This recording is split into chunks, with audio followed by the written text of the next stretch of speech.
Welcome, welcome. Welcome back to From Middle Class to Millions. It's September.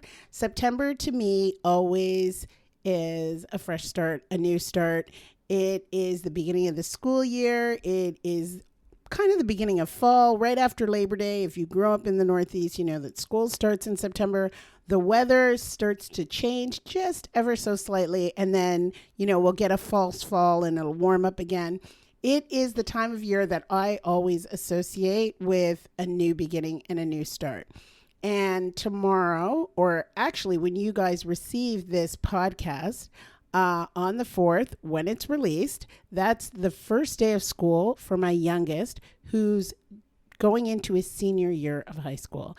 This time next year, I'm not even going to know what to do with myself. I'm like, I don't have to get anybody ready. Well, no, that's not true, because he'll be going to college and I'll be doing a whole other bunch of crap. But I will no longer be in my town school system. And so when the frenzy starts tomorrow, and trust me, it gets wild out here. When the frenzy starts tomorrow, I'm actually going to be in a position where I can just be on the outskirts and watch all of this. And it honestly feels like yesterday when I was putting my eldest into daycare, let alone now shipping my youngest off to the final year of high school. I'm saying all of this to say time moves so quickly. And I know for all of you out there with the littles, and you can barely go to the bathroom, and you can barely think about getting a good night's sleep, and you're trying to figure out how you're going to be able to do all of the things, save for college, save for retirement, save to buy a home or to buy a second home. When you're out there thinking about all these things and you're in the midst of it, I know it feels like this is going to last forever. But you are in the stage right now. The days are long, but I'm telling you the years are short. So today I want to talk to you guys and give you a little bit of encouragement. And I want you to know that I understand where you're coming from. Now, before I dive into this week's topic, I just want to point out, and this is just something that is always so hard for me and so painful. Today was the last session for one of my clients. And I got to tell you, I'm going to do a separate episode on her because, it's really hard to say bye to your clients. And of course, it's not bye forever, because the thing is, we check back in with each other. Sometimes they have questions about some of the things that they're going to do. They really respect my position and my opinion, and we just use our minds together to find the best options for them and for their families. So when I say bye to them, when it's our last session, they go off into the world and they start doing all the great things. It's sad because I'm accustomed to talking to them for 6 months, right? And so we really get to know each other, because even though we're talking about money, I get to know what they care about. I get to know about their fears. I get to know about their dreams. I get to know about a lot of things that they want to do, are afraid to say out loud, that, they may want to retire early, or they want to be rich, or they want to no longer ever have debt again, or they don't want to have to worry about taking care of their parents. They want to be organized and they feel disorganized. They don't want to make mistakes with their money.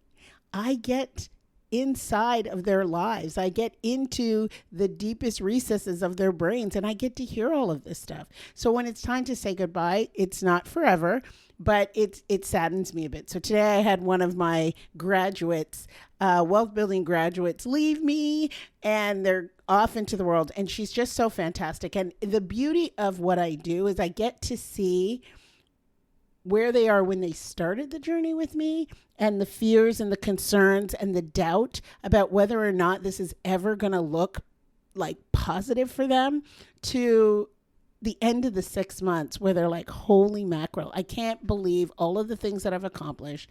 I can see the future and I can see how positive it is. And they're just in such great spirits, and they're so confident, and they're financially literate, and they're organized. Their money's organized. They know what's going where, and they're excited about money. And that's usually a departure from where they start off when they first come to me, and they don't know if this thing is going to work. So it's just a really good feeling. It's really great to talk to them. It's really fun that I get to geek out and we talk about all the ways that their money's growing, and, you know, for some of them paying down some of their debt, but how they're building wealth, and they can see millionaire status right there in front of them, and that it's not going to take forever, or better yet, it's not impossible. So, of course, today's episode is dedicated to you high earners out there. One of the things that, if you've been listening to the podcast, if you're my client, if you've gotten on the phone with me, if you're paying attention at all to the way that I live my life, I've never, ever subscribed to sacrificing your lifestyle to build serious wealth. I never did it. I don't expect you to do it. If you want to do it, by all means, go ahead. But I believe life is too short, and there are ways in which we can build serious wealth and still have a good time while doing it. I don't believe at the end of the day you want to be sitting on a pile of money. I think you want to have a fuller life, a richer life, a life where you can enjoy your time and be in control of your time and spend your time the way that you want to. And money often allows you to do that because it provides you with options. So if you've been paying attention, you know that that is truly my philosophy. There is no reason to sacrifice in order to build wealth. But for my high earners out there, a lot of you are making more than your parents ever dreamed of. And I know that some of you feel very disorganized. You feel uncertain, and sometimes you even feel a little guilty that your money doesn't feel as successful as you thought it would make you feel, right? And I get it, because when you are a high earner, when you're making six figures, but you don't come from wealth, when you don't understand how money works, where you don't have the literacy to be in charge of your personal finance beyond paying your bills on time, you feel like you're broken.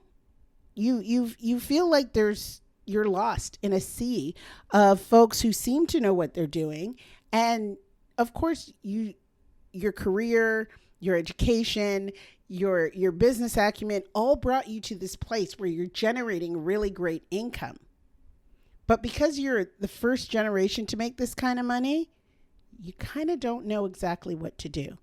No one's given you this playbook that you could follow, do step 1, step 2, step 3, step 4. And even if you've seen that all over the internet, that's not personal. It's not personalized to your particular circumstance. I can, list out all the things you should do with your money, but I'm not taking into account that maybe you have to take care of your elderly parents. I may list out all the things that you have to do with your money, but you really like cars and you want a nice car. So get the car. You know what I mean? Like what you see plastered all over the internet is not personalized. So I'm going to hand you a blueprint today, but I want you to realize that even with this information, you need to tailor it to you. It's got to be specific to you. Someone with no children, someone with 2 children, someone with 4 children, someone whose parents are helping them pay the mortgage, someone who's leaving their kids money for tuition, for college tuition. All of these circumstances are so very different. And so you need to tailor this blueprint to your lifestyle. All right, let's get into it. First of all, I want to talk about the problem that I see with my high earning clients. Again, you got to this point where now you're making some good money, and I want you to congratulate yourself, and I want you to feel good about it, because a lot of the times I know that you don't, because this particular situation is happening. You've got accounts everywhere. It's a mess. Okay, it's a mess. I've seen it. You got a 401k at an old job, a 401k that you forgot about, a 401k you didn't even know is still out there. You got a brokerage account because somebody told you to open something at Robinhood, or someone said open a taxable brokerage account at Vanguard. So you got one of those, but you don't touch it. You don't touch it. You don't know what to do with it, but it's there. That's there. Or you have multiple savings accounts. None of them are connected. You may have 3 savings accounts because you're trying to put a little money over here for this thing, for a vacation, and then you put a little money over here for the car that you want to buy, and then your spouse also has multiple accounts, and they have multiple savings accounts for different things, and you're not broke. That's not why you have all these savings accounts or all these accounts, because I know you will find that with people who are broke, but your shit's scattered. Your money is all over the place. And when your money is scattered and disorganized, it becomes really expensive. Okay? Really expensive, because that disorganization allows you to miss opportunities. You can't see anything in that mess. You miss compound growth. You miss tax advantages and tax savings. You may even miss lifestyle upgrades that you could afford if your money wasn't so disorganized and all over the map. And this isn't to make you feel bad. This isn't a failure. I want you to think about it and say, wait a minute. Is this me? Is this what I have? No, this is not a fault of yours. It's because this is what happens when you're first gen wealth. First generational wealth told you to build the income, but you don't have the system yet. So you've already been successful in creating the income. But if anybody opened the curtain and looked behind there, it's like the junk drawer, but that's your money. It's all in that junk drawer that nobody should look at. So when I talk about this little mess and this little problem that you have, and I say little because truly it is a little problem. It feels like a big problem, but together you will see how quickly and how seamlessly I can hold your hand through cleaning up this mess and solving and finding the solution to this problem, because you're making good money. Sorry, but that is half the battle. So by making the 6 figures and up, you feel very comfortable. But that's your income. That's not your net worth. And wealth comes from your net worth. And in order to move from just having a high income and being comfortable, you have to have a strategy, because wealth comes from a strategy. So the good news is it's pretty simple. It's a lot simpler than you think. And it just really comes down to three things. First of all, when you create wealth, you eliminate money worries, right? Now, that seems pretty obvious, right, Shannon? Okay, if you have a lot of money, you don't have to worry. Of course, you have other things to worry about, but it takes the money worries off the table. And for some of you, the money worries takes up 50% of your brain. 50% of your brain. Yeah, you can pay your bills. I get it. But what is happening with the money? Am I doing the right thing with the money? Is the money going to grow? So wealth without worry comes down to 3 steps. First thing you have to do is organize your money. We've got to streamline all of your accounts into one clear wealth map. Why a wealth map? Because you want to be able to see where you are, and more importantly, where you want to go. The second thing is you got to automate your wealth systems.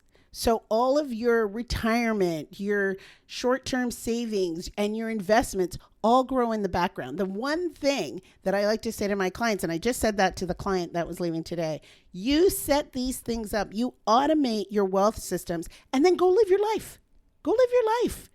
Go enjoy life. Set these things up in the background and get on with it. Go do all the things that you want to do, because you know in the background that money's working for you. And the third thing is you have to align your plan with your vision, because none of us want to just sit on a pile of money looking at it and afraid to live life. No, you want your plan and your vision to be in lockstep so that your money funds your lifestyle goals and your future dreams. I'm not making money just for the sake of making money. No, I want the money to create the lifestyle that I want to live. I want the money to create the dreams that I have. I want to do certain things. I want to spend time with certain people. I want to live a particular type of life, and I want the money to allow me to do those things. So give up this whole, you got to sacrifice in order to build wealth. Give that a rest. That is not true. It is not true.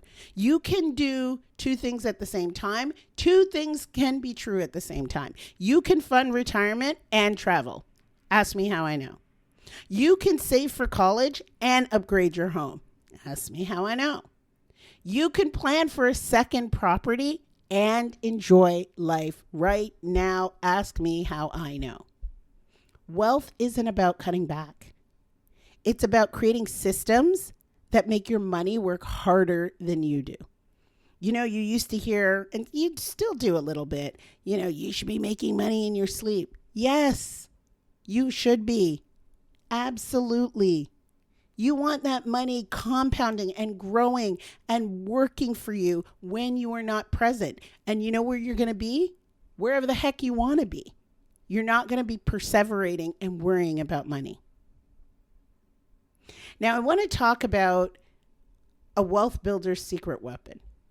And this is something that poor people don't do.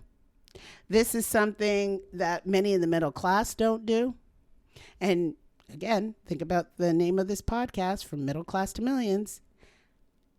A wealth builder's secret weapon is having multiple streams of income. Now, don't get all up in arms, because I know as soon as I say that, people are like, oh my gosh, I don't know what to do. I don't know. And they start freaking out. And I'm going to come back to that, and we're going to touch on that. But what I want you to know, that if your entire lifestyle is dependent upon one paycheck, your money is fragile. If that paycheck disappears, you are in trouble. Most people are. You have been there. Some of the folks who've been working for some time that's been laid off, and they've been laid off for a while, and it takes them some time to get another job. That time period, if they don't have a solid emergency fund, if they don't have a strategy for how to survive that time period, that will derail them. And it's not only, say, it's a year that they're out of work. It's the subsequent years where they're playing catch up, and where their brain and their mind doesn't believe that they're ever going to be secure again. And so they continue to do things to sabotage themselves. Wealthy people don't rely on one stream. They surely do not. They diversify. They diversify. And that is the one thing that set me apart from many of the folks that I worked with when I was working a 9-to-5. Lots of people have, other streams of income, but most people don't. Most people have their one good job, and that's it. And that's all that they're relying on. And that is scary. Multiple streams don't have to be complicated. I think when people hear multiple streams of income, they think they're going to be running 7 businesses, overseeing a laundromat, doing 1,000,001 things. And it's like, no, it doesn't have to be that way. You don't have to have a complicated system, nor do you have to get all of the streams in one go. It's taken years for me to build up multiple streams. I didn't have all of these streams in year 1. No. And that's what you have to understand. And I didn't accumulate these streams because I sold a successful business and had a great exit and I had a big ton of cash and I could create other streams. No, these streams were coming out of my paycheck.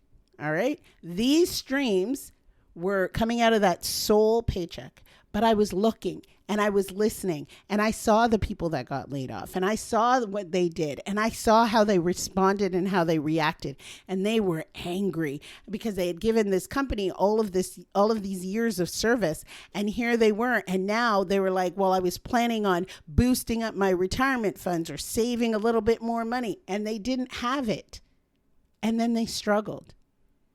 So when you're creating these multiple streams, I don't want you to get all caught up in how am I going to do this and what does that look like? It's not complicated. Retirement and brokerage accounts that produce dividends, that's another stream of income. When you're working, you may decide just to reinvest those dividends, but that produces income. All of those accounts produce income. You may think real estate, rentals, short-term rentals, long-term rentals, vacation homes, renting out land, REITs, even within the stock market, those create another stream of income. You don't just run out and buy whatever in real estate. You have to assess to see after all of the expenses if you're actually going to bring in any money. But hey, if you are paying attention to this, you will learn how to do this and you will create an additional stream of income. And then there are also side ventures. People underestimate their skills and what they can get paid for their skills. Whether it's consulting or coaching or digital products or vending machines. I can't tell you enough about the vending machines, but people underestimate what they can teach or share or contribute to somebody who's like, I can't wrap my head around that. I don't know anything about that. You can teach me something and I will gladly pay you because it makes me sleep well at night. You don't need 10 streams of income. If you, over the years, acquire or accumulate 10 streams, great. But you need 1 or 2 beyond your paycheck.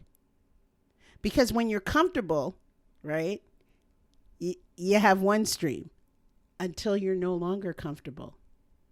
But the wealthy folks have multiple streams, and they're always working for them. So imagine this. Okay. I want you to imagine you opening up your wealth map and instantly see that your retirement, your travel fund, your college fund for your kids, and your second home plans are all on track. Okay. Everything is there. You can see where the money is going. You can see how it's accumulating. You can see when you'll be able to tap into all of the funds and how much money you'll have in all of those funds. You know exactly where your money is going, exactly what it's funding, and exactly how your wealth is growing. You are completely aware, not stuff scattered all over the place. You're no longer confused or overwhelmed or in the dark. None of that. But on top of all of that, you started building your second or your third income stream. So your wealth isn't just comfortable. It's resilient. It's not fragile. It's ready for whatever comes your way. That's what clarity feels like. That's what wealth without worry looks like. For some of you, you can't quite envision what that would feel like in your body. It's the ability to make decisions without the worry of money. It's the ability to dream. It's the ability to have control over your time, which is such a non-renewable, valuable resource. Many of you don't want to spend time doing what you're doing or with the people you're doing it with. And if you create an early exit for yourself, and I don't mean an exit from life. I mean an exit from whatever that grind is. That is what wealth will afford you. So if you're ready, okay, at this point, like you're hearing this and you're like, okay, this sounds like something that could actually happen. I know that I have money. I know I'm making good money. I know it's all over the place. I don't quite know how to get that organized. And to be quite honest, I don't even have an idea of what additional sources of income I should have, but I hear you, Shannon. I hear you. I've seen the people getting laid off. I've seen the people where things go south. I've seen it happen. And if you know this, and if you're ready to move from that scattered place to something that's way more secure, that's what I help my clients do inside my 6-month wealth coaching program. That's exactly it. So if you're a high earner who's ready to stop second guessing, you're a little embarrassed, you don't know who to turn to, you're not quite sure whom to ask, especially if you're first generation wealth and you're ready to start building wealth with confidence, I invite you to book a consultation with me. I think it's clear that you know this is the right thing to do and to do it right now. You're already successful. Now it's time for your money to catch up to your success. I'm so glad you guys are here. It's September. Money and wealth should not wait until January. That's ridiculous. We don't need the next new year to start building wealth. Your security can start right now. The cleanup can start right now. Do not put this off any longer, because honestly, when I look at the wealth maps of my clients, what they had 6 months ago has increased dramatically. Their debt has gone down, their wealth has increased, and they are amazed that it has happened in only 6 months. So putting off building wealth is lunacy. All right? I'm going to tell you right now, it's lunacy. So I'm so glad you're here. I'm going to be back next week. I want you to book a call. And again, as always, thank you for listening. Please leave a review and share this with anyone you know who uses money. Everybody could benefit from this, especially you high earners. Take care.